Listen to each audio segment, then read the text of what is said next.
is dit moontlik of hoe is dit moontlik vir iemand wat die Heilige Gees binne hulle het? Soos die Heilige Gees lewe in jou en ons weet as ons Johannes 16 lees, die nommer 1 funksie van die Heilige Gees is om jou sonde uit te wys. Hoe is dit moontlik dat jy gevul is met die Heilige Gees, maar vir 'n jaar lank lewe jy in hierdie sonde? Maar vir ouens wat 'n lid van enige gemeente is, jou persoonlike sonde het 'n direkte effek op die gemeente. Of jy dit nou wil sê of nie, of erken of nie, jou sonde wat jy doen, het 'n invloed op die gesondheid van jou gemeente. Soos ons het dit nie. Die kerk in Suid-Afrika en die wêreld het dit nie, want ons het hierdie kumbaya sagte idee van Christendom en wat die skrif vir ons sê is Christus is 'n soldaat. Hy's 'n warrior, hy haat sonde. Hy kan sonde nie hanteer nie. Opsiener moet onberispelik wees. 'n Man met een vrou, beheerst, verstandig, goed gemanierd, gasvry en in staat om onderrig te gee.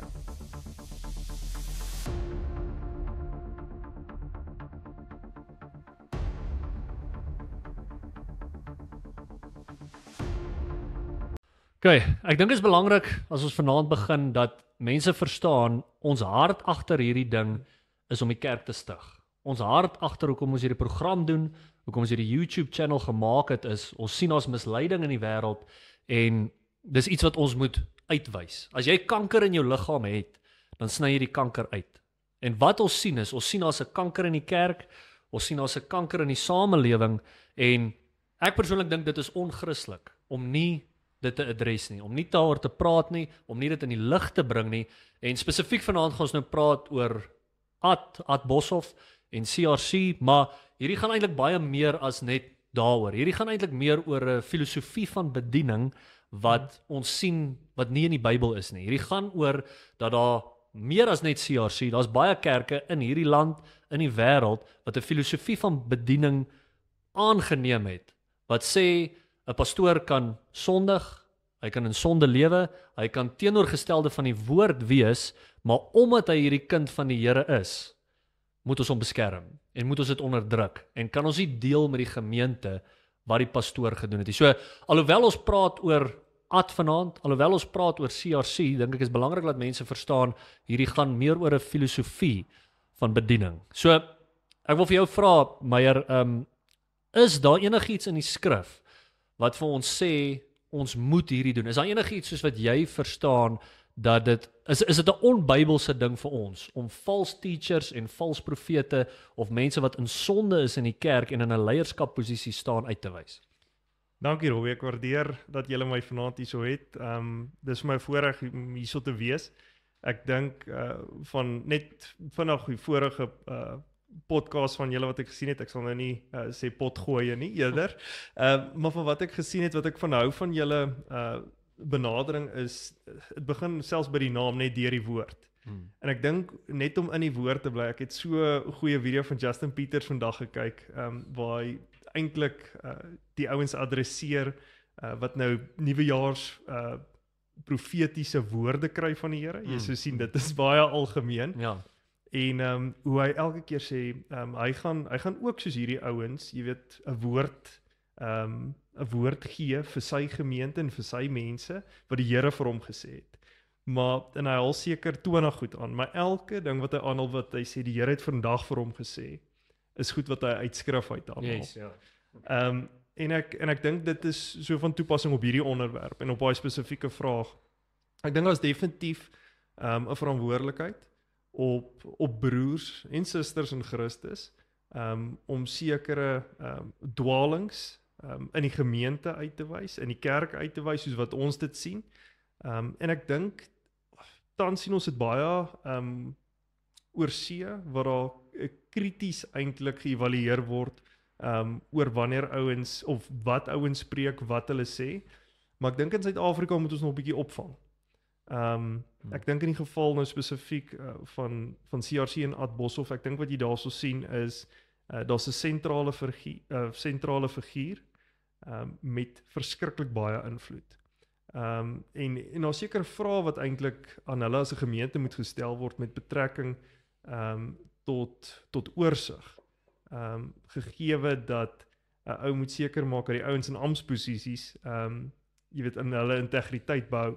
Maar net vandag, ek gaan vir ons eintlik net 'n paar gedeeltes uit skrif uit aanhaal wat ek bietjie gaan naspeur het en dan kan ons eintlik daaruit voortvloei net om te kyk wat is die verantwoordelikheid nie net op leiers in die gemeente van CRC self nie, maar op ons as die groter kerk in algemeen. En dis van toepassing op ons almal. Ek dink ons praat vanaand spesifiek oor wat in CRC tans aangaan met die dat Ad Boshoff eintlik sy gemeente mislei het in die sin daarvan dat hulle vir langer as 'n jaar die kerk as sulks geweet het dat hy en sy vrou geskei het van mekaar. Ek dink en soos jy gesê het, hierdie is 'n feit, nee, dit is nie net 'n rumor of een of ander post wat iemand gemaak het nie. Volgens jou kennis is dit laat wettiglik is hulle nou al geskei vir 'n jaar, sê. Korrek. So as jy dis eintlik maar 'n publieke dokument.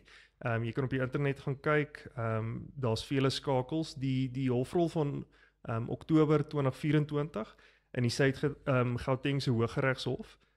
Eerste op die onbestrede mosiehofrol is Ad Boshoff en sy vrou se saak. En net wat onbestrede beteken, net om vir die ouens konteks te gee. Dit beteken dat die partye 'n skikking bereik het, heel moontlik 'n skikkingsooreenkoms aangegaan het, dat daar nie 'n party is wat die egskeiding teengestaan het nie, maar dat hulle ooreengekom het om hulle aparte paaie te loop. Dis soos jy settle out of court. Correct. Vir die ouens wat Suits gekyk het of iets soos dit. So dit klink vir my dit is die rigting waar jy praat. Correct. Moet by the way nie Suits kyk nie. Dis 'n bose ding, maar dit was in my tyd voordat ek tot bekering gekom het. So kom ek sê dit so ek onthou nog Suits net van daai tyd. Ek kyk dit nou nie meer natuurlik. En ons sal 'n bietjie daaraan raak. Ek het talle egskeidings, ek's nou uit praktyk uit. Ek's nou 'n bietjie meer in IT in, maar net om ook aan te raak oor die geestelike aspek in die egskeidingshof is 'n baie interessante konteks wanneer jy met mense begin praat. Of hulle Jesus ken of nie. So ons sal nou daaraan raak. Ek sal graag daar. Ek moet net seker maak want ons wil nie hier sit en oor rumors praat. Nee, ons is ook nie hier om ons gevoelens te deel nie. Jy weet ek en jy wil praat oor wat sê die skrif en dit is die ding wat ons aanhaal want ek dink wat die ouens moet verstaan is ek sou nie hier gesit het nie en ek seker jy sou ook hier gesit het as dit nie skriftuurlike redes vir ons is om te praat hieroor nie. Ons sit nie hier om net enige persoon te slander nie en ek dink mense moet weet ek en jy het absoluut niks om te gain daaruit dat ons vir Ad in 'n slegte lig stel nie. Of laat ons hieroor praat nie. Ons hart is om vir mense te wys na die skrif want ongelukkig ken mense nie die skrif nie. Hulle weet nie en verstaan nie dat die Bybel praat actually duidelik van iemand in 'n amptsposisie, iemand wat soos hy 'n pastoor is, dat daar sekere riglyne is. Daar's dele in die Bybel wat vir ons sê as jy nie voldoen nie aan nie, dan kan jy nie 'n pastoor wees nie. Absoluut. En ook as waarskuwings. Wat dien as waarskuwings om te sê ouens, julle ouens nie almal wil leraars wees nie. Daar's 'n strenger maatstaf waaraan julle gemeet gaan word. Maar kom ons kyk gou vinnig na 'n paar basiese skrifgedeeltes. Dis is die Afrikaanse 2020 vertaling, maar ek het my King James hier. Mooi. Ook hier byderhand. Dis wat ek hoor. Jy het my op daai grond oortuig, so ek geniet dit nog al die afgelope tyd. Psalm 119 vers 104 sê uit u opdragte kry ek insig. Daarom haat ek elke bedrieglike pad. Net om op die punt te begin, ek dink waar ons moet sê is dis baie belangrik vir ouens in amptsposisies om oop kaarte met 'n gemeente te speel. Veral wanneer dit kom by hierdie en ek wil nie sê onderwerpe nie, dis nie nodig altyd om jou persoonlike lewe uit te lap aan die hele gemeente nie, maar wanneer dit iets is wat voorgehou word as waarheid en dit werklik 'n leuen is, dink ek is kommerwekkend. Ek het gelees in Oktober dat eintlik in Desember, laat Desember althans, verlede jaar het die CRC tak in Londen het nog Ad en sy vrou se huwelik herdenk. Of nie herdenk nie, maar hulle die herdenking gevier.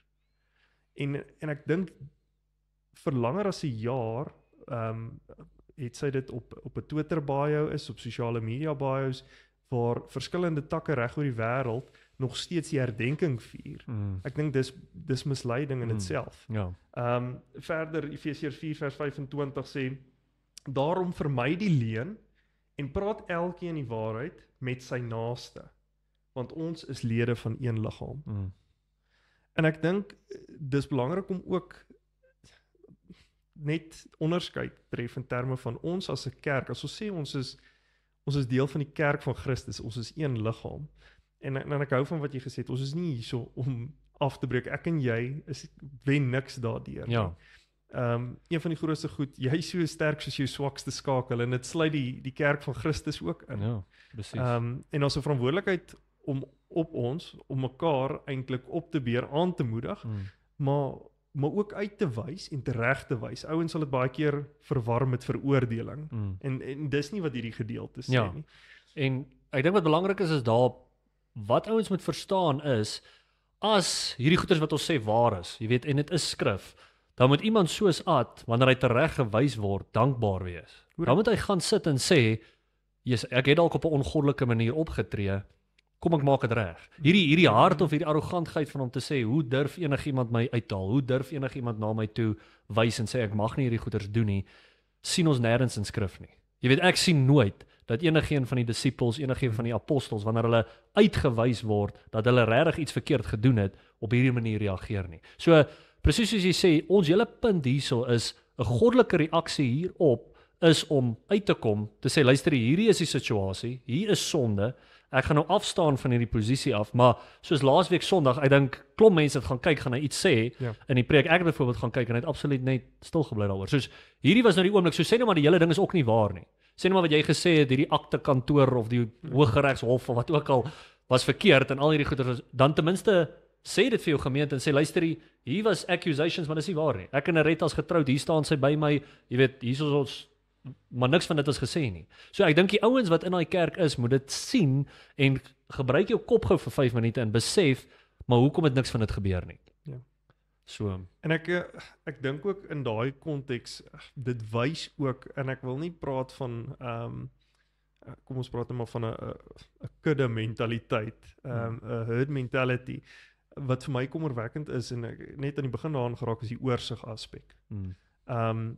Ek vat baie keer, net om 'n voorbeeld, ek weet jy's nie 'n groot Rick Warren voorstander nie, maar hy het 'n baie interessante gesprek met Bill Hybels gehad waaroor hy praat, oor skandale, en Bill Hybels was die leier of die leraar van Willow Creek Church in Chicago, en ook buiteegtelike verhoudings gehad met veelvuldige vrouens.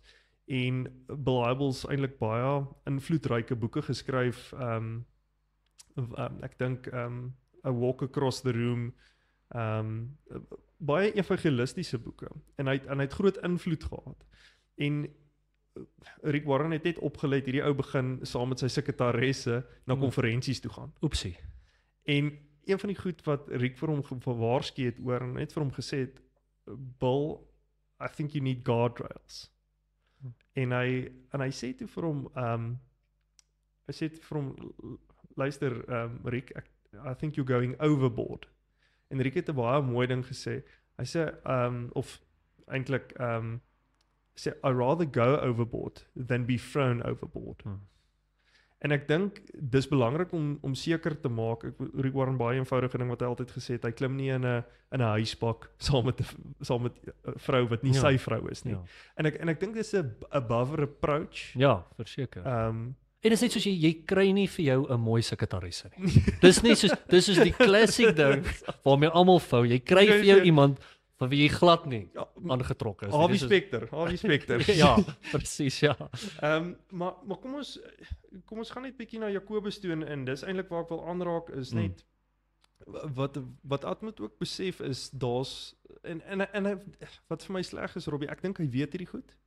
Ek dink net nie daar's ouens wat noodwendig het vir hom sê, wat werklik invloed in sy lewe en inspraak in sy lewe het, om te sê, luister, daar's dalk 'n oomblik vir jou eie beswil. Ek dink nie ouens rondom hom het hom lief genoeg om hom eintlik reg te wys, om eerlik met hom te wees. Correct. En terwyl jy op daai punt is, hier is die grootste ding wat my pla van hierdie hele storie. En ek vra vir jou, is dit moontlik, of hoe is dit moontlik vir iemand wat die Heilige Gees binne hulle het? Soos die Heilige Gees lewe in jou, en ons weet as ons Johannes 16 lees, die nommer 1 funksie van die Heilige Gees om jou sonde uit te wys.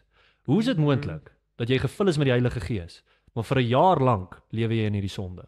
En nie net lewe jy in hierdie sonde nie, maar jy smeer dit toe.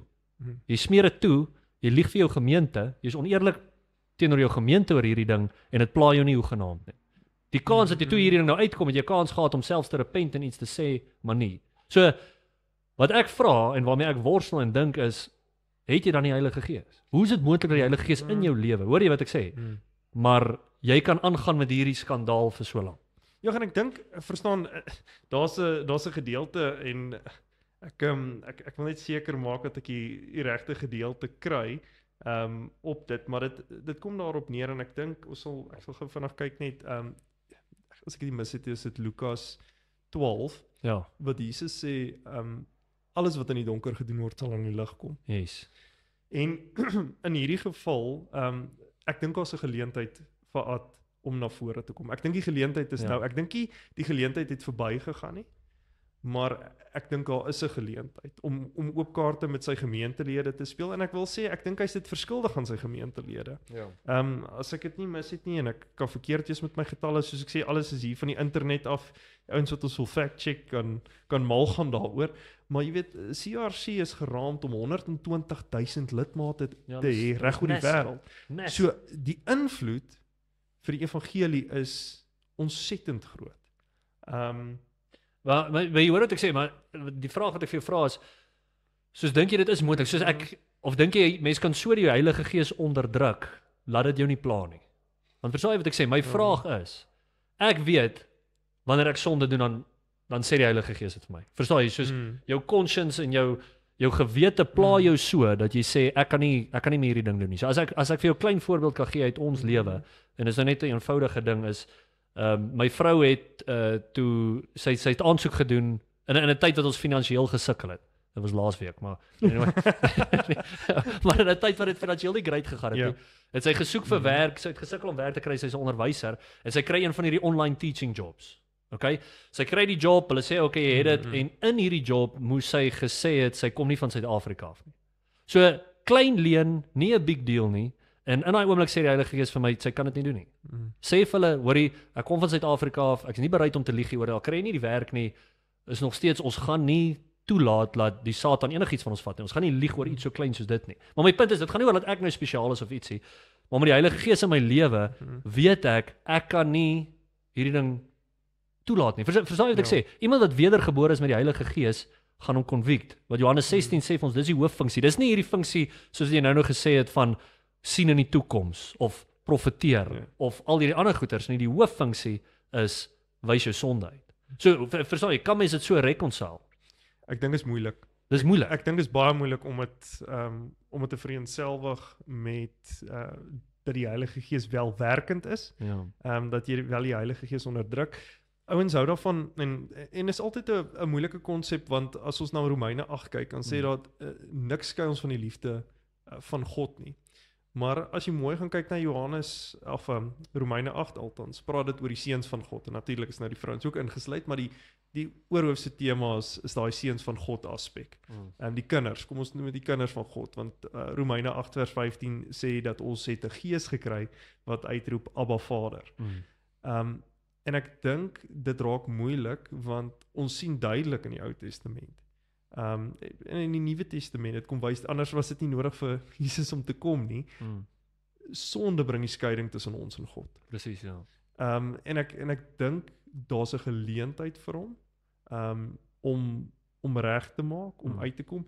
Soos ek sê, ons weet nie noodwendig in sy persoonlike lewe aan wie het hy al wel, soos Jakobus ook sê, net bevestig, net hierdie sonde, berou betoon oor hierdie sonde en uitgekom nie. En ek dink daar moet dalk 'n onderskeid getref word tussen Ad die persoon en Ad die pastoor. Maar daar is definitief op hom 'n verantwoordelikheid. So kom ons kyk gou die eerste ene, Ad die persoon. Ons kan nie praat of hy werklik al berou daaroor getoon het, oor sy sonde, aan iemand spesifiek, aan 'n vertroueling, want ons ken nie, ons is nie agter geslote deure nie, dit kan wel die geval wees. Maar teenoor Ad, die pastoor, wat ek wel wil lees is Jakobus 3 vers 1 tot 2, wat sê, moenie almal leermeesters wil wees nie, my broers, omdat julle weet dat ons strenger geoordeel sal word. Almal van ons struikel tog dikwels.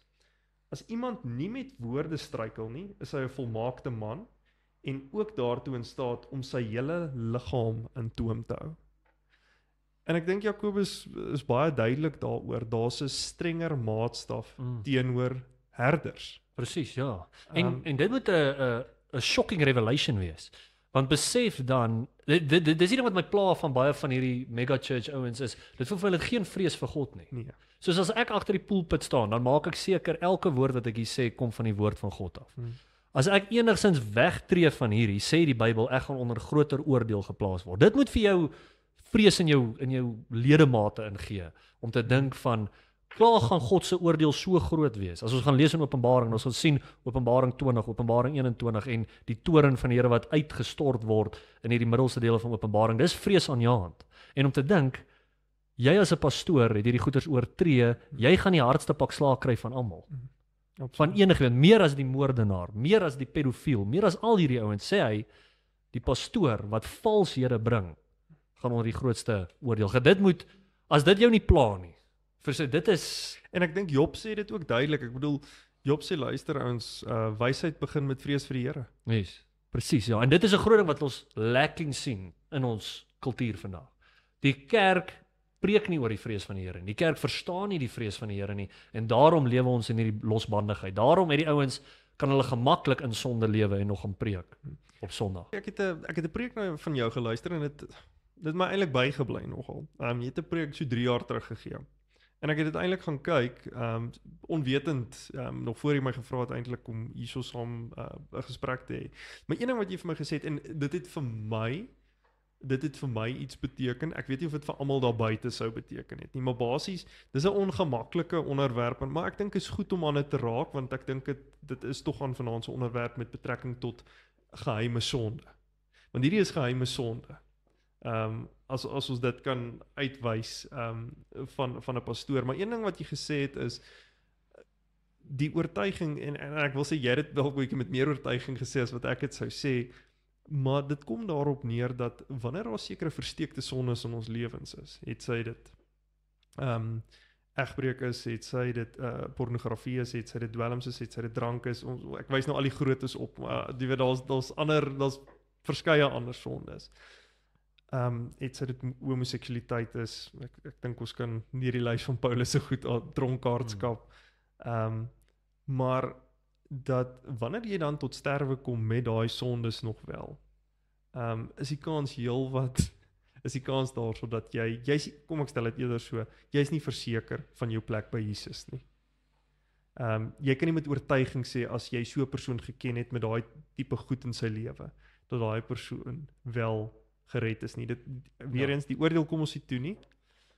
Maar dis 'n habitual sonde. Ek dink dit is belangrik om dit uit te wys. Al die goed wat jy noem, ja, in 1 Korintiërs 6 vers 9, dit gaan nie oor jy's 'n wedergebore Christen en jy het nou een sonde daarna gedoen nie. So selfs as jy gefornicate het en jy het bekeer daarvan af, jy draai weg daarvan af en nou volg jy weer die Here, dit wys 'n repentant hart. Dit wys jy is eintlik by Christus. Correct. Maar die punt is in 1 Korintiërs 6 vers 9, die goed soos wat jy nou genoem het, soos die homoseksualiteit. Jy het ouens nou vandag wat trou. Jy weet, dis homoseksuele mense wat trou. Daar bestaan nie iets soos homoseksuele troue nie. Trou is tussen 'n man en 'n vrou. Maar in elk geval, hulle dink hulle kan dit doen.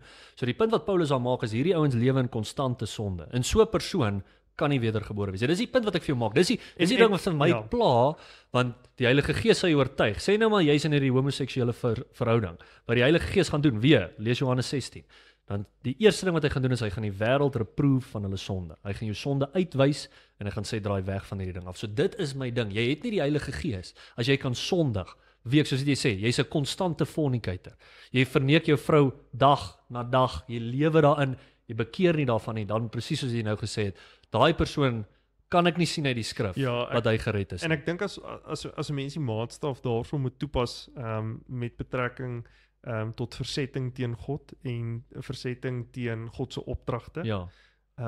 Ek dink dan is dit baie moeilik om enigstens te regverdig dat iemand wel die Heilige Gees met die Heilige Gees het presies of die Heilige Gees gehoorsaam. Ja. Want terwyl jy daarop is, die issue hier Laat ons net die redding aspek net mooi adres. So ons weet ons word gered deur genade geloof alleen. So die groot ding wat ons Christendom skei van enige ander geloof is dat ons kan niks doen om ons redding te kry. Bewerkstellig. Dis absoluut 'n geskenk van Christus af. So dis wat ek en jy sê. Ek weet ek en jy verstaan dit, maar mense daar luister dalk nou hier en ons sê jy word gered deur werke. Nee, wat ons sê is 'n habitual sonde. Wat 'n mooi Afrikaanse woord vir dit? Jy ken ons hier. Ek wil nie sê gewoond regtelike sonde nie, dit klink te ek wil maar net sê ja, jy kan maar sê seker ek wil nie sê gereelde sonde. Maar 'n gereelde sonde, ja. Ek sal sê maar gereelde sonde. Ja. Kom ek stel dit so ek gaan dit vir 'n moedswillige sonde. 'n moedswillige sonde. Ja, en met voorbedagte rade. Ja. So ek beplan vanaand Ja. dat ek gaan uitgaan. Ek gaan op my vrou verneek, ek gaan dronk raak, ek gaan dobbel. Ek beplan hierdie of 'n week voor die tyd dat ons al Saterdag Ja. na die bordeel toe gaan of wat Ja. ook al die geval. Daai moedswillige sonde waar jy die Heilige Gees grief. Ja. Ek dink daai is die mooi Afrikaans vir Presies soos jy sê, met ander woorde is 'n aanhoudende sonde. En ek dink wat 1 Korintiërs 6 vers 9 tot 11 vir ons leer, is dat die ouens wat lewe in hierdie aanhoudende sonde het nooit werklik tot bekering gekom nie. Hulle is en hierso kom ons weer terug by CRC. En nie net CRC nie, maar soveel kerke wat hierdie altar call tipe goeie hou. Wat sê kom vorentoe, bid hierdie gebed agter ons aan en jy's gered vir ewig. En hulle proclaim dit so. Hulle sê, jy weet ons het hierdie week 20,000 mense die Here aangeneem. Soos eerstens jy weet nie hulle het nie. Die feit dat jy vorentoe gegaan het en 'n gebid beteken niks nie. Is daar enigiets wat verander het in jou lewe? Soos Romeine 10 vers 13 sê vir ons, Romeine 10 vers 11 tot 13 sê dat he who confesses with his mouth and believe. En Jakobus sê vir ons faith without works is dead. So dis die punt. So daai wat hy sê and believe, want meeste van hulle dink as ek net confess met my mond, dan is ek wedergebore, dan is ek gered. Maar hy sê and believe, en 'n belief aspek van dit gaan lei tot werke. So dit is net, laat ons net vir almal dit duidelik maak is, jou werke sal uitvloei van jou redding af. Net dat mense weet, ons teach nie, ek glo glad nie in 'n works-based salvation nie. Die oomblik as ons dit teach, is ons in die moeilikheid. Dan is ons dieselfde as die Rooms-Katolieke Kerk en die Mormone en baie van hierdie ander bewegings wat verwyderd is van Christus. Korrek. Nee, dis absoluut. Efesiërs 2 vers 8 tot 9 sê ons is uit genade gered deur geloof en hierdie geloof self is nie eers uit julle eie uit nie. Dis 'n geskenk, 'n genadegawe van God. Sodat niemand kan roem daarop nie. Presies, ja. En hier wil ek net 'n interessante ding deel. Hierdie is nou eintlik net 'n free ding daar. Die werke aspek en as ek nog al die openbaring goeters pou sal dit bietjie meer in diepte wees. Die werking aspek van ons hele Christian journey en so min mense verstaan dit en so min mense weet hierdie. Die rede hoekom ons met goeie werke doen is om die millennial koninkryk te kry. So as jy gaan lees Openbaring 20, praat dit van 'n 1000 jaar vrederyk wat ons saam met Christus op aarde gaan spandeer en dit gaan jy net kry deur goeie werke. Lees goeie soos Matteus 8, jy kan lees Matteus 25 vers 14 tot 30 die gelykenis van die muntstukke. So ek sê net die werke aspek is nie net dis oulik nie. Nee, daar's 'n beloning. Daar's 'n beloning. Daar's 'n beloning. 2 Korintiërs 5 praat daarvan. Paulus stres eintlik oor daai dag. Hy sê it is the terror of the Lord with which we persuade men. Wat hy spesifiek praat van die judgment seat of Christ. Maar dit is ons gaan nou hier in 'n ander rigting maar ons weer terug het by die punt kom. Ek wil gou vinnig net op die verantwoordelik. Een van die goed wat ek net wil aanraak is en ek dink seker van my ervarings en gesprekke met jou, 2 van jou gunsteling boeke in skrif moet Timoteus en Titus wees. Want ek dink dit sit baie goeie riglyne uit vir ons oor wat verwag word van herders, van diakens, van ouderlinge. En 1 Timoteus 3 vers 2 tot 7 sê, en dit gebruik nou maar die term opsiener, maar sien dit nou maar as herder, pastoor, dominee, soos wat ons dit sal sien, hoofleraar, hoe ook al. En ek lees van vers 2, het sê, opsiener moet onberispelik wees. 'n man met 1 vrou, beheerst, verstandig, goed gemanierd, gasvry en in staat om onderrig te gee. En dit gaan aan, maar ek wil spesifiek hierdie aanraak en ek dink hierdie is belangrik. Wat is vir my eienaardig en dit gaan eintlik daaroor dat jy moet eintlik wanneer jou reputasie skade gelei het en wanneer dit ek wil nie so sê wanneer jou reputasie skade gelei het want as weer ons fokus op die persoon, maar ek wil sê wanneer jou optrede eintlik die gevolg het dat die kerk skade ly, is dit tyd dalk om terug te tree. En die gedeelte vers 6 raak aan dit sê hy moet nie 'n pasbekeerde wees nie, sodat hy nie verwaand word en in dieselfde oordeel as die duiwel beland nie. Nou dit kom praat van 'n pasbekeerde, dis nou nie noodwendig so van toepassing nie. Maar vers 7 sê 'n interessante ding. Dit sê boonop moet hy 'n goeie reputasie onder die mense buite die gemeente hê, sodat hy nie in die skande en in die duiwel se struik beland nie.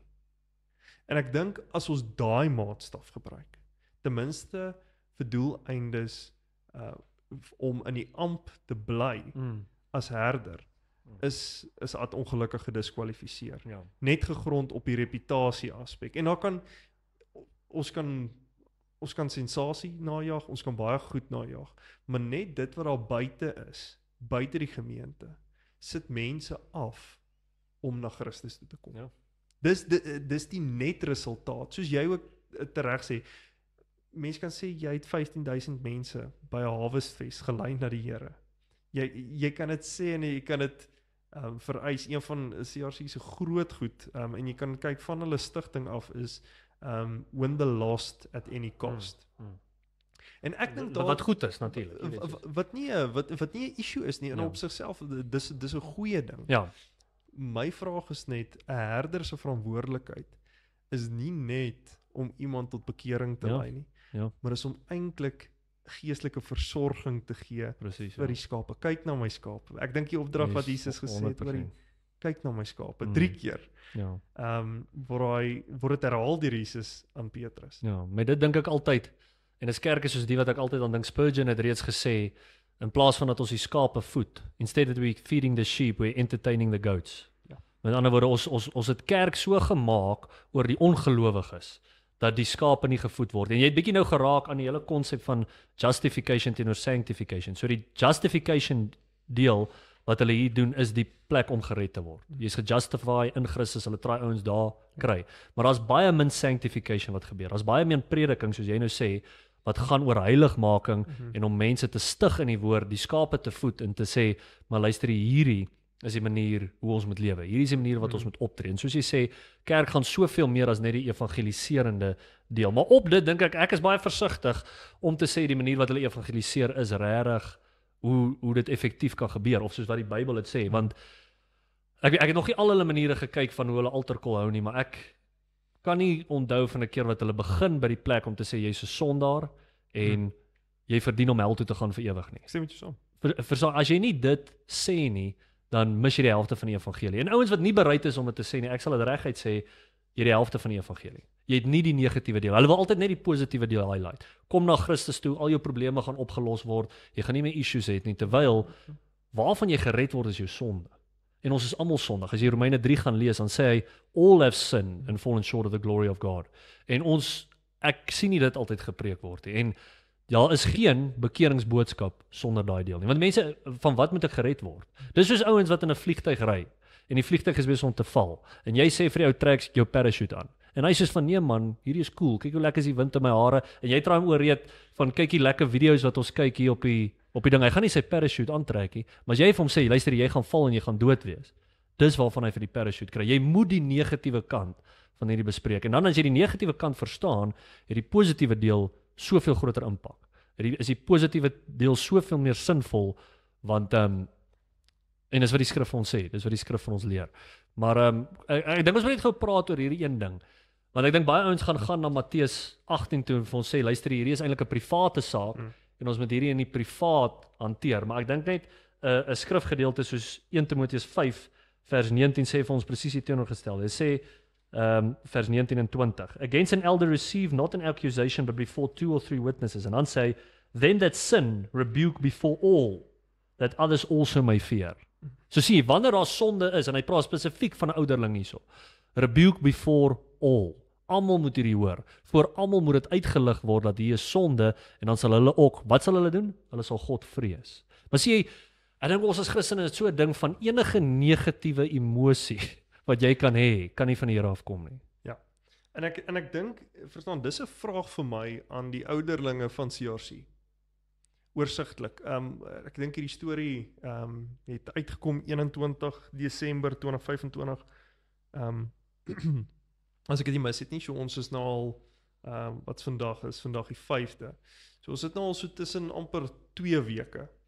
En daar was nog geen publieke verklaring gewees, ten minste van die ouderlingsraad van CRC, net om sekere onduidelikhede dalk uit die weg te ruim, feite te gee oor die aangaande situasie. En ek dink daar's 'n probleem van die gemeente se kant af, van die ouderlingsraad, want my vraag sou wees, en ek en jy kan hierdie ook sien, jy weet, en jy kan dit aan die sekulêre wêreld toe ook vat, wanneer een ou al die mag het, is dit nooit 'n goeie ding. En in hierdie geval, as jy gaan kyk na die beheerstrukture van CRC, soos wat ek het verstaan ook, nie net elke ou, nie sommer enige gemeentelid kan net 'n vergadering met Ad hou nie. Daar's sekere ouens, jy moet eers verby sekere ouens kom om éventueel net 'n gesprek met jou pastoor of jou herder te hê. Ek dink daar, en Woddy Bachman het nogal 'n interessante ding daaroor gesê, en ek is gekonfronteer met dit, is oor selfs veelvoudige dienste by jou gemeente. Ek het al gehoor hoe praat hy daaroor. En dis 'n interessante konsep. So met CRC moet jy onthou, jy sit met een sentrale figuur wat ek wil nie sê gelewenstroom word, dit is 'n verskriklike stuk, gelivestream word reg oor die wêreld, soos ek genoem het, na 120,000 heel moontlik lidmate toe. Maar nie noodwendig eintlik iemand, of hy ken nie noodwendig een van hulle persoonlik nie, sê ek nie die pastoor moet almal persoonlik ken nie, ek dink net, mens moet wel toegang kan hê tot jou herder, tot jou pastoor, want dis die ou wat na jou moet omsien tog. En ek en jy verstaan die beginsel van klein groepe, en jy weet, van om by mekaar te kom, as gelowiges mekaar te kan ophef, maar ek dink nog steeds daar's 'n verantwoordelikheid op 'n hoofleraar om toeganklik te wees, ten minste. Ja, sien, dit is wanneer industrie die fokus raak en nie meer ministry nie. Wanneer die kerk te groot raak om vir die individuele ou te sorg. Nou, as die strukture in plek is, en sê nou maar jy het 'n pastoor vir elke 100 ouens in 'n mega church tipe kerk, ek dink dit kan werk. Maar gewoonlik is die ouens nie gestaaf genoeg nie, en is die ouderlinge of die pastore wat aangestel is nie geleerd nie. Dis die ding, as jy gaan kyk na 1 Timoteus 3, is dit streng riglyne. Hy sê ook apt to teach. So in my opinie moet jy 'n tipe teologiese graad tot op 'n redelike hoë vlak het voordat jy regtig 'n pastoor kan wees. Is nie altyd te sê nie, daar's ouens wat die Bybel goed ken wat nie 'n teologiese graad het nie, en is fine, maar as jy nie apt is to teach nie, as jy nie 'n basiese verstaan het van hermeneutika en interpretasie en jy weet, eskatologie, jy kan nie eskatologie ignoreer nie, is 25% van die Bybel. Meeste pastore waarmee ek praat, en ek sê vir hom primul, almal, en kyk hulle met sulke groot oor, en hulle lewe nog nie daarvan gehoor nie, dan dink ek soos 25% van die Bybel is profeties, eskatologie. Ons kan nie dit ignoreer nie. Verstaan, is goeie wat ons moet weet, verstaan en vir ons gemeentelede leer. Ja. Maar ek dink net 'n groot backlash wat ons dalk hiervan af gaan kry, is hierdie konsep van touch not God's anointed. So een ding wat ook gebeur, ek weet nie of jy weet van Robert Morris nie. Yes. Jy ken sy hele storie. Ja. So net om almal in te lig, Robert Morris het 'n 12-jarige girl, en dit het vir 'n paar jaar aangegaan, en vir 20 jaar het die kerk dit weggesteek. As jy dink, ek is nou besig om net jy weet, dramaties te wees, jy kan self gaan Google sy naam, ek weet of hy nou al toegesluit is of ietsie, maar my punt is, daar's 'n filosofie van ministry, 'n filosofie van bediening, wat ouens dink, die pastoor kan sondig, maar omdat hy mense by die Here uitbring, moet ons dit toelaat om te laat gaan. So, wat hierdie ouens doen, is sê nou maar die pastoor het met 'n kind, hy het te veel van kinders gehou, as ek nou net so kan sê, want ek weet YouTube hou nie van, as jy sekere goed sê nie, wat ek nou klaar gesê het, maar ek sal dit net stil maak. Maar, as 'n pastoor dit gedoen het, wat hulle doen is, die ouderlinge roep die meisie in, hy roep hulle ouers, haar ouers, sit by die pastoor en sê, hoor jy, okay, ons weet nou, jy het hierdie gedoen, ons kan nou die polisie bel, en hulle kan hom wegvat en hom toesluit, maar jy moet verstaan, dan gaan hierdie kerk tot niet gaan. Of dan gaan mense nie meer by die Here kom nie. So hulle emosioneel manipuleer hierdie kind, om nie op te kom, uit te kom met hierdie ding nie, sit met die res van haar lewe, met hierdie diep trauma, emosionele issues, maar die pastoor gaan net aan. En hierdie is gevalle wat gebeur het. Ouens kan bietjie gaan kyk, Spencer Smith het 'n dokumentêr uitgebring, Disclosure, wat hy met victims van hierdie mense praat en met hierdie ouens sit. So wat ek probeer vir jou sê, dis nou ouens in Amerika. Ja.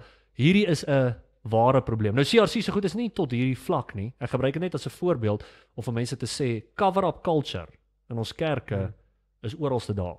Ja, of jy dit nou in Hillsong sien. Ek bedoel ons almal weet wat het in Hillsong gebeur in Australië. Een ding wat ek net wil op aandag rig en dit is eintlik vir my mooi is die erns waarmee Paulus praat in Titus 1 vers 1 tot 3. En hy kom praat eintlik die verantwoordelikheid wat hy het as ek dienskneg, en ek hou van daai woord dienskneg.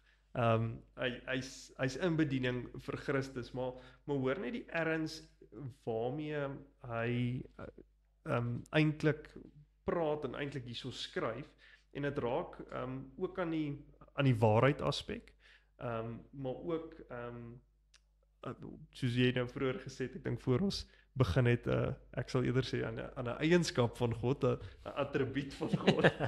maar hoor wat sê Paulus in Titus 1 vers 1 tot 3. Hy sê Paulus is dienskneg van God en apostel van Jesus Christus ter bevordering van die geloof van die uitverkorenes van God en hulle kennis van die waarheid, wat ooreenstem met God vreesenheid in die hoop op die ewige lewe wat God, wat nie kan lieg nie, reeds voor alle tye beloof het, en wat sy woord op sy eie tyd bekend gemaak het deur die verkondiging wat in opdrag van God, ons verlosser, aan my toevertrou is. So Paulus kom raak aan, dis omtrent 'n teologiese berg in die sin daarvan net die verskillende aspekte, dis baie eenvoudige aspekte waarom Paulus raak, maar die erns waarin hy raak van luister, God het hierdie woord aan my kom toevertrou. God kan nie lieg nie. Ek kom gee vir julle waarheid. Hier's 'n verantwoordelikheid. Hy het dit aan my toevertrou. Met ander woorde, en hier kan ons die argument voer, as God vir Ad toevertrou het om die woord van God vir mense te bring, maar hy doen dit op so 'n wyse wat God nie eer nie en wat mense wegwys van God, is dit iets wat ten minste hulle as kerk en gemeente sal moet aanspreek, want hulle is verantwoordelik vir mense se siele. Dis wie God hulle oor, ek wil nie sê mag gegee het nie, maar kom ons sê eerder, dis waar God hulle grondgebied gegee het. So hoe langer hulle uitstel om enige verklaring te gee, as hulle net dink, jy weet, die wind, tyd sal alles genees. Ek dink hoe meer en meer sal jy sien, dat daar meer skandale sal uitkom. Daar sal ongelukkig, en ons sien dit in baie gemeentes, waar goed ongelukkig onder die mat gevee word, dat die Engelse woord praat van fester. So ek dink om net sonde te ignoreer en in hierdie opsig oneerlik te wees met jou gemeentelede oor 'n kernaspek van getroude lewe, wanneer daar kursusse heel moontlik by verskeie van hulle takke aangebied word oor gesonde huwelike, gesonde verhoudings. As jy 'n nuwe bekeerling is in CRC en jy hoop om 'n meisie te ontmoet of 'n ou te ontmoet, en jy kyk op na die pastoor en die herder in sy huwelik, Verstaan jy hom? ek dink as dit die voorbeeld is wat vir jou gestel word, en jy sien wel die voorbeeld word gestel dat dit is alright, daar's nie gevolge noodwendig vir ons sonde nie, althans nie in hierdie wêreld nie, jy kan nog steeds God se guns beleef en ervaar, dan dink ek jy's verwyderd van die evangelie. En presies, ek dink jy het dit nou baie mooi gesê, en ek dink dit is hoekom Paulus dit noem as 'n disqualifying deel daar in 1 Timoteus 3 vers 2, want hy sê, you must be the lover of one wife. En presies soos jy nou gesê het, want hoe lei jy 'n kerk as 'n geskeide, of nog hoor, sê nou maar jy het 'n affair gehad, en soos jy nou sê, hier's jong mense wat wil weet, hoe moet 'n huwelik funksioneer, maar jy het nie 'n gesonde huwelik self gehad nie. Dis hoekom dit 'n diskwalifiserende aspek is hiervan. Ja, absoluut. Ek dink net dat ons belangrik hier moet sê, ek het dit nou so vinnig genoem, is hierdie publieke rebuke tipe ding wat ons nou hier doen. Jy weet, om vals leringe uit te wys. Ek het al by baie ouens gehoor, wat hulle sê, ons hoef nie dit te doen nie, jy weet, dis nie iets wat ons moet doen nie, ons is nie gefokus op dit nie, jy weet, daar's ouens wat discernment ministries het, maar almal moet dit nie doen nie. Ek doen dit want ek dink dit is wat die skrif duidelik vir ons leer. As ek byvoorbeeld vat, net weet jy was nou net hier in Titus 1. As jy gaan na Titus 1 vers 9, dan sê hy holding fast the faithful word as ye have been taught, that ye may be able by sound doctrine both to exhort and to convince the gainsayers. So hy sê deur vaste doktrine gaan jy en jy oorreed hulle wat iets anders te glo. Dis die punt, ons kan nie hierdie subjektiewe moraliteit hê nie. Ons as Christene het die woord van God. En dis die woord van God wat my en jou lei om hierdie te doen. Dis nie 'n subjektiewe, ek en jy het besluit, dis verkeerd, hy moet gediskwalifiseer word nie. Nee, dis die woord van God. So as jy die woord van God ernstig gaan opneem, dan gaan jy verstaan die erns van hierdie saak. Hierdie is nie iets wat ons onder die mat kan invee nie. En dis hoekom die ouens wat daar is, ons harte vir julle is, dat julle die waarheid hiervan kan sien.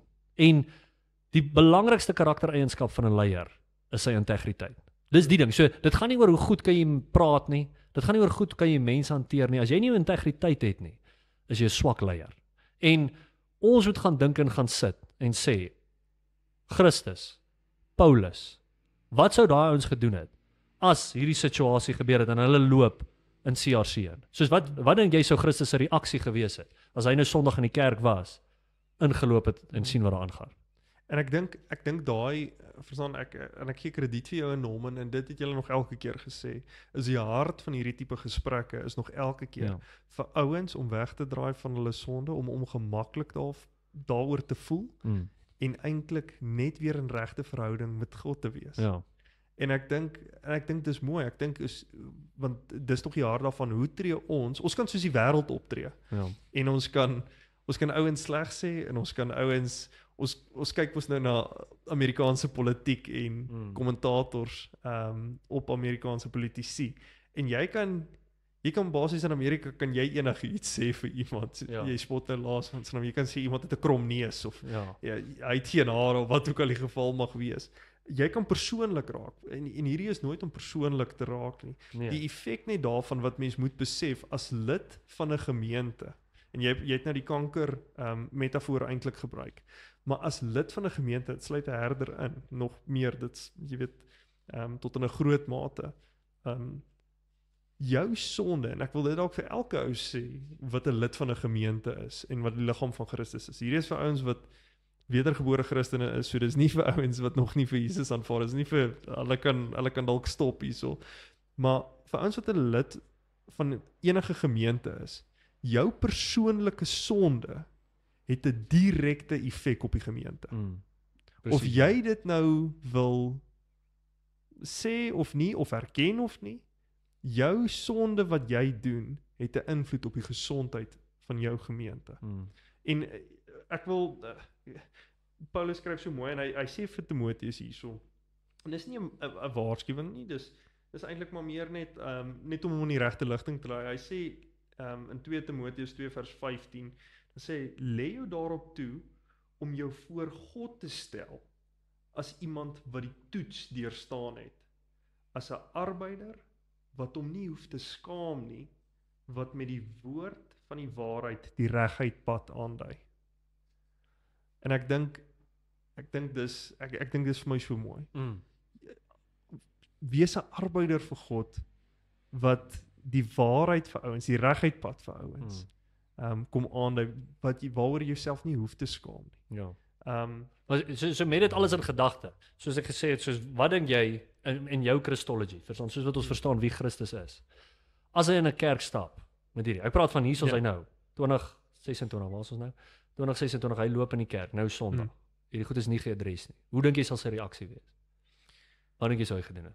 Ek sit hier in 'n moeilike plek, maar ek dink is moeilik om jouself in Jesus se skoene te sit, maar ek dink 'n groot ding is net en een ding wat ek altyd kom ek stel dit so. En ek weet nie of ek dit in die regte konteks sê nie. As ouens my wil daaroor berisp is dit ook 100%, maar dit laat my onmiddellik dink toe hy die swepe gemaak het. Let's go. Ja. En Precies. die geldwisselaars uit die Tafels tempel uit die Yes. tempel.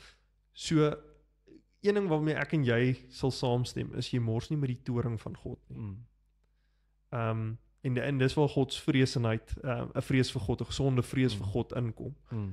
Is in die sin daarvan as daar openlik sonde goedgekeur word, deur die leierskap van die gemeente en dit word nie aangespreek nie.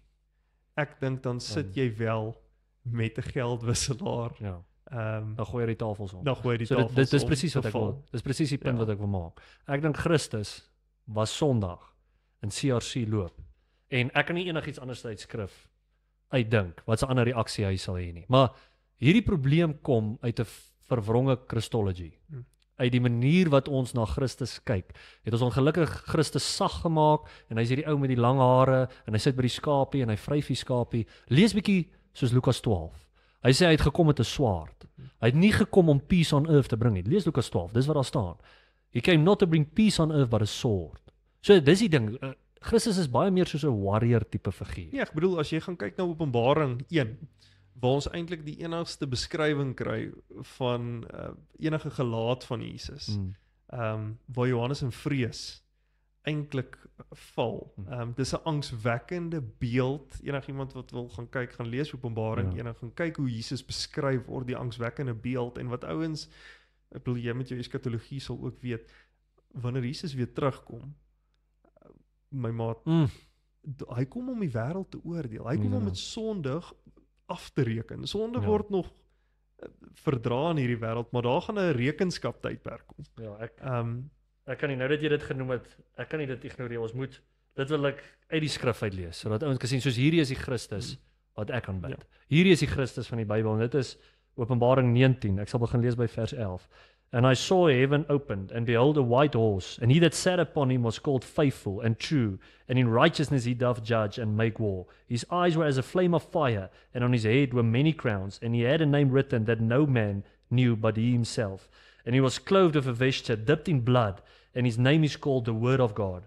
And the armies which were in heaven followed him upon white horses, clothed in fine linen, white and clean. And out of his mouth goeth a sharp sword, that with it he should smite the nations, and he shall rule them with a rod of iron, and he treadeth the winepress of the fierceness and the wrath of Almighty God. And he have on his vesture and on his thigh a name written, King of Kings and Lord of Lords. Yes!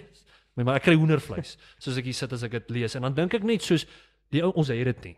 Die kerk in Suid-Afrika en die wêreld het dit nie, want ons het hierdie kumbaya, sagte idee van Christendom, en wat die skrif vir ons sê is, Christus is 'n soldaat. Hy's 'n warrior, hy haat sonde. Hy kan sonde nie hanteer nie. Ons lees in Jakobus ook dat he that is a friend of this world is enmity with God. Jy kan nie jou voet in die wêreld hê, al hierdie gemors doen, in sonde leef, in oorspel en dink jy is 'n kind van die Here nie. Dit is net eenvoudig wat die skrif nie vir ons leer nie. En dit is die ding wat ons hier moet aanspreek en dit is wat die Bybel vir ons sê. Ons moet teenoor draai. Maar dis omdat ons verstaan wie Christus is. Absoluut. Omdat ek weet wie Christus is grief hierdie ding my so. Gebruik ek die mooi woorde wat jy altyd gebruik. Dit grief jou. Dit grief jou. Ja, exactly. Want en ek dink net om dit tuis te bring eintlik. Ouens het baie agting vir Charles Spurgeon en hy het 'n interessante ding gesê en hy praat van a saint abroad and a devil at home. En hy sê eintlik hierso, hy gebruik die aanhaling, hy sê the way in which a man lives in his home is vital. It will not do to be a saint abroad and a devil at home. There are some of that kind. They are wonderfully sweet at church, but they are dreadfully sour to their wives and children. This will never do. Every genuine believer should say and mean it. I will be careful to lead a blameless life. I will walk in my house with blameless heart. En dis Psalm 101 vers 2. Ja. En daai blameless laat ouens ook net nie verstaan, hierdie is nie 'n sondelose persoon nie. Blameless in daai konteks as ons gekyk na Job ook, daai woord wat daarna blameless gewys word, verwys presies na die integriteitsaspek. Dis daai ek loop met integriteit. Ja, net jy het dit mooi duidelik gesê nou. Ons teach nie 'n sinless perfection tipe ding nie. Geen mens in ons sondige staat in hierdie kant van die ewigheid kan perfek lewe nie. Jy gaan sondig. Die punt wat ons try maak is as daar nie bekering is nie. Ek sondig nog steeds. Ek sondig gereeld, maar ek bekeer daarvan. Die Heilige Gees oortuig my van daai sonde en ek sê ek gaan wegdraai van hier af, ek gaan dit nie doen nie. En my punt is, as ek so verskriklike sonde gedoen het, Ek sal dit gaan wegsteek vir presies 10 minute. En dan sal ek na my vrou toe moet gaan en sê ek het dit gebutcher.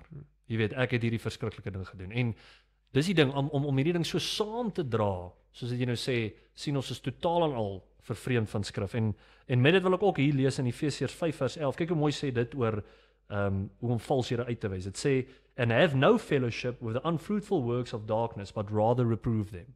So op daai wil ek vir die ouens sê, wat sê ons moenie sonde uitwys nie, wat sê ons mag nie valshede uitwys nie. Hierso is dit 'n bevel van die Bybel af. Ek het al ouens gehad wat vir my sê is, dis onbybels die manier wat ek hierdie goeders doen. Ek dink is onbybels om nie mense se sonde uit te wys nie. Ek dink is onbybels om te sê, luisterie, kom ons sweep it under the rug. Dis onbybels om te sê, ons gaan net aanbeweeg, ons gaan hierdie ding los. Die Bybelse ding van die kinders van die Here is, as daar sonde is, veral in die kerk. Ons moet nie reeds omdat die kerk is nou dit ignoreer nie, veral in die kerk moet ons dit uitwys.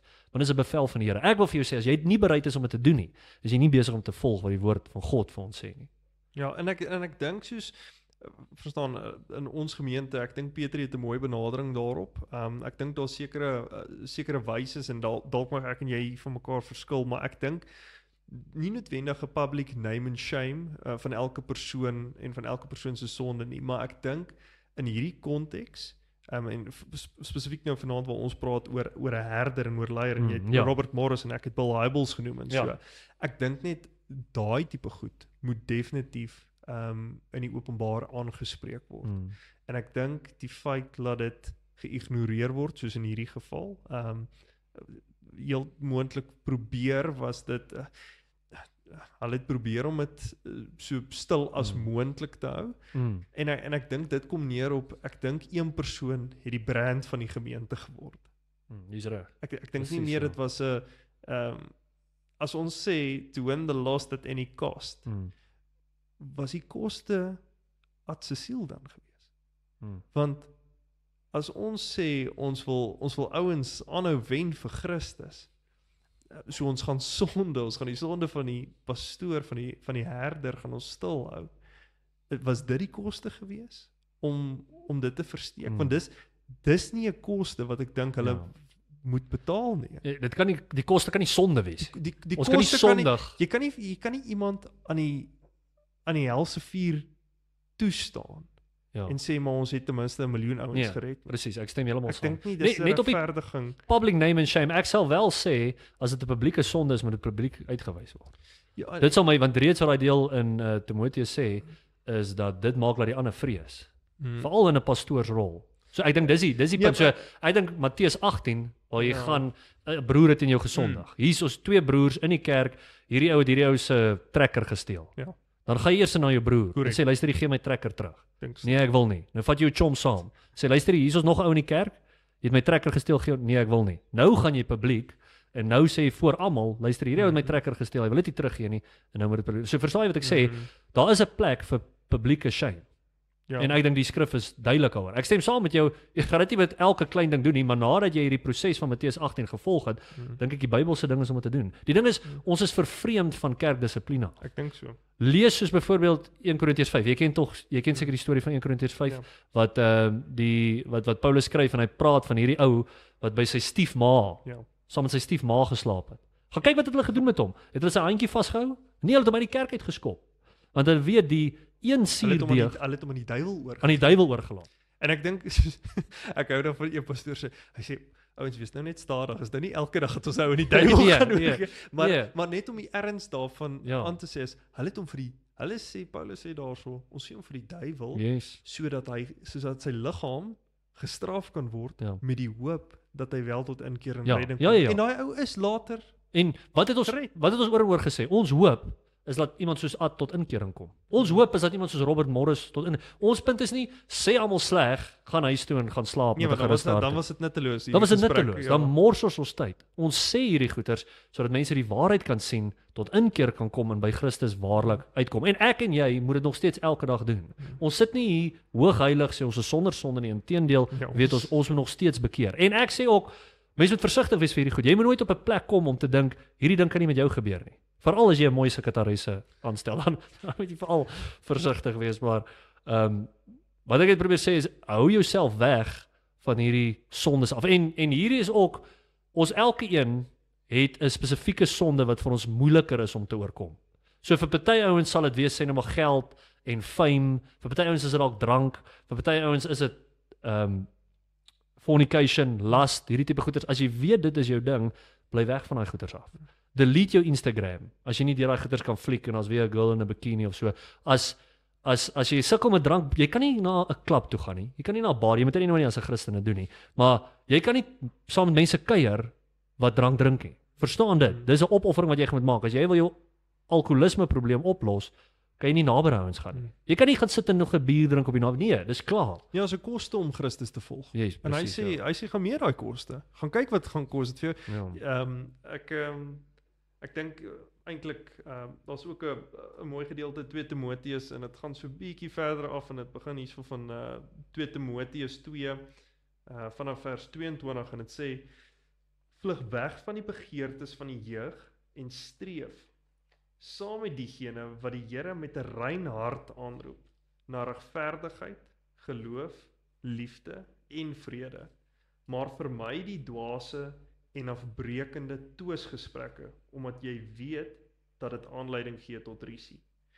En ek dink verstaan daar's 'n mooi ding waaroor Paulus hy raak aan 'n klomp goed. Ek hou daarvan dat hy sê die begeertes van die jeug. Want ek dink ek en jy kan saamstem ons het dom goed gedoen toe ons Ja, nee, seker. toe ons jonk was, toe ons op universiteit was. Ek dink daar's min mense wat kan sê, "Jesus, maar hulle was op 18 wys." Ja. En dit sê hierso met 'n rein hart aanroep na regverdigheid, geloof, liefde en vrede. En ek dink dit is so belangrik van hierdie tipe gesprekke en vir ouens al buite ook. Net om te sê is hierdie tipe gesprekke doen ons reeds as gemeente binne gemeentelike konteks wil ek al sê as broeders in Christus, sodat wanneer daar wel rusie is, want rusie in die wêreld is ongelukkig onvermydelik, maar ons doen dit juis sodat ons eintlik ouens in liefde kan bring tot die waarheid. Precies, liefde mag dalk anders lyk vir ouens. Ja. Exactly. En dis wat ek vroeër gesê het. Ek weet nie noodwendig as daar nie ouens is in jou lewe wat vir jou kan sê, hoor hierop. Ek dink jy droog gemaak daarso. Ek dink jy maak nou droog. Ek dink hoe jy nou praat met jou vrou of met jou kinders. Ek dink jy dis reg. Ek dink jy hoe jy daai kelner hanteer het is reg of hoe jy die vriend. As jy nie sulke ouens in jou lewe het nie, dan weet ek nie of jy ouens in jou lewe het wat jy werklik lief het nie. Presies. En jy het dit nou so mooi gesê. En ek wil net half aanlas by dit en 'n beeld gee van wat ware liefde is. So daar's hierdie klip op YouTube van 'n ou wat in 'n kanoe ry. En uit die bos uitspring as so 'n mamma beer. En hierdie mamma beer is wreed. Die kwyl loop so en sy wil hierdie ou aanval en sy storm die ou. En terwyl hy so wegry, neem hy so af met 'n GoPro. Terwyl hy so verby die mamma beer ry, is daar 2 van haar cubs daar agter haar, 2 van die baba beere. So eerste dink jy, "Jesus, hierdie ding is wreed en is lelik en hierdie mamma beer wil hierdie ou verskeer." En dan sien jy, "O, dis liefde." Sy's besig om haar cubs te beskerm. En wat hierdie is wat ek hier vanaand gedoen het, dis 'n liefde vir die kerk. Dis 'n liefde vir die bruid. Dit is om ons omgee oor die bruid van Christus. Dis hoekom ek love die kerk. Mense sit seker daaraan dink, jy's hierdie ou wil die kerk vernietig. Nee, dis omdat ek omgee oor die bruid van Christus dat ons hierdie goeters wil uitlig. Dis omdat ons omgee vir wat met die mense gebeur, want daar's mense wat sit in kerke vandag wat dood gaan en hel toe gegaan vir ewig. Omdat hulle nie vir Christus het nie. Omdat hulle vals evangelie geleer is wat nie skrif is nie, maar wat daar is om 'n groot ministry te bou, om 'n industrie te bou, want kerk is vir ouens 'n besigheid eerder as 'n bediening. En daai ouens gaan doodgaan en hel toe gaan vir ewig omdat hulle nie die skrif verstaan nie. En met hierdie wil ek ook een ding sê. Die ouens wat mislei is in kerke sê nou maar so CRC en ander kerke. Ek wil hê jy moet verstaan dis jou verantwoordelikheid. Jy die hele skrif. Hierdie ding van ek is gemislei, nou arme ek. Nee, jy die hele skrif by jou. Dis die objektiewe waarheid woord van God. Jy kan dit self gaan bestudeer en sien. Ek moenie in hierdie kerk wees nie. Met dit wil ek afsluit en sê ek dink ouens mis. Ek was vir 4 jaar in CRC toe ek op Varsity was. Vir 4 jaar was ek daar. En toe het ek begin die Bybel lees vir myself en toe het ek gesien die goed wat hier aan die gang is nie van die Here af nie. Hulle het byvoorbeeld vir ons gesê jy moet in tale kan praat om 'n selgroep te lei. So ons gaan nie nou in tale ingaan nie. Maar en 'n laaste ding wat ek wil sê wat ek gesê het van touch not God's anointed, dit staan in Psalm 105. Daai touch not, as jy mooi gaan kyk na die Hebreëse woord, daai touch not praat van 'n fisiese aanval, soos om fisies iemand te slaan. Dis wat hy sê. moenie met God's anointed doen nie. Reg deur die Bybel sien ons, reprove and rebuke God's anointed. Die ouens wat aangestel is in 'n ministry posisie soos jy nou gesê het. Ek soek sulke vriende om my wat vir my kan sê, "Hey, Korrek. jy het droog gemaak. Moenie weer hierdie ding doen." En ek dink hulle grootste probleem, verstaan, daar is kritiek om te gee teenoor Ad en daar is 'n persoonlike verantwoordelikheid op hom en sy vrou, dink ek, wat daar berus, maar ek dink hierdie is 'n val van kerkstrukture, bestuurstrukture. En ek dink die ouderlinge moet hulle self afvra, indien daar wel 'n ouderlingsraad is, hoekom het hulle dit toegelaat? En ek dink hulle het hulle herder in die steek gelaat.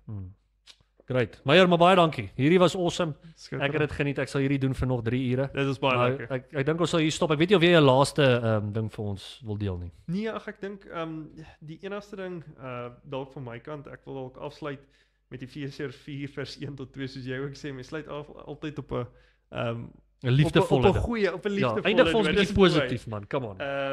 En ek dink dis vir elke ou se roeping en ek dink wat so mooi is, altyd 'n roeping.